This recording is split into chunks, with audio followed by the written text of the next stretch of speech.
நீங்கள் decent politics பற்றி பேசுறீங்க.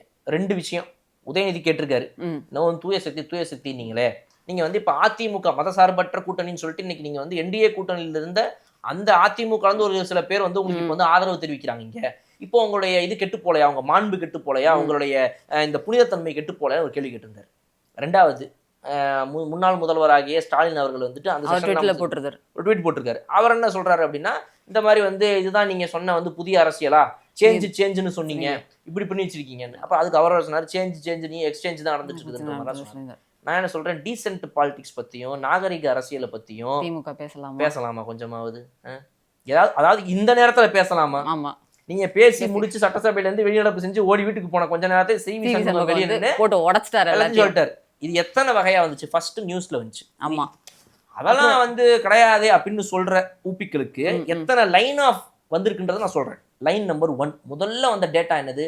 நியூஸ்ல சேனல்கள் சொல்ல ஆரம்பிச்சாங்க, இந்த மாதிரி அதிமுக திமுக கூட்டணி நடப்பதற்கான வாய்ப்புகள் இருக்கிறதாக பின்னாடி பேச்சுவார்த்தைகள் போயிட்டு இருக்குதுன்னு. மே 4ஆம் தேதி ரிசல்ட் வந்து அன்னைக்கு நைட்டே போட்டு உடைச்சாங்க. முதல்ல நம்மள யாரும் நியூஸ் சேனல் பேசுறதுனா வதந்தினா, சரி ரைட்டுங்க, வதந்தி ரைட்டு.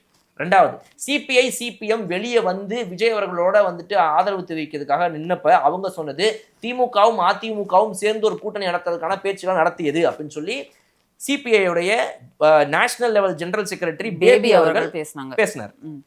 அவர் சொன்னார், இந்த மாதிரி வந்து பேச்சுவார்த்தை நடத்துனாங்க, அதை வந்து நாங்கள் வந்து முடியாது அந்த இடத்துலன்னு சொல்லிட்டு, எப்படி திமுக அதிமுக ஒன்று சேர முடியும், மதசார்பற்ற கூட்டணின்னு சொல்லிட்டு நீங்கள் பாஜக இருக்கிற அந்த திமுக அதிமுக போய் நம்மளை சேர்க்க பார்க்குறீங்களே, முடியவே முடியாது, நாங்கள் வெளியே வந்தோம்னாங்க. அந்த 4 சீட்டு வெளியே வந்தனால தான் ஆக்சுவலாக அவங்களால ஃபார்மே பண்ண முடியாது. நம்ம போன வீடியோவில் பேசிக்கலாம், ரைட்டுங்களா? இது 2வது மேட்ரு. 3வது என்ன நடந்துச்சு, அவங்களாம் திரும்ப வந்துட்டு இல்லை அது வதந்தின்னு பேசினவங்களே அடுத்த நாள் வந்து பேசின வேடிக்கையான விஷயத்தையும் பார்த்தோம். இது முடிஞ்சதுக்கு அப்புறமா என்ன ஆச்சு அப்படின்னா வந்துட்டு சட்டசபையில் வந்து இன்னைக்கு இவங்கெல்லாம் வந்து பேசும்போது வந்து எல்லாத்தையும் முடிச்சுட்டு வெளியே வந்து சிவி சண்முகம் அவர்கள் திரும்பவும் பேசியிருக்காரு. அப்போ இவ்வளோ லைன் ஆஃப் எவிடன்ஸ் உங்களுக்கு வந்திருக்குது.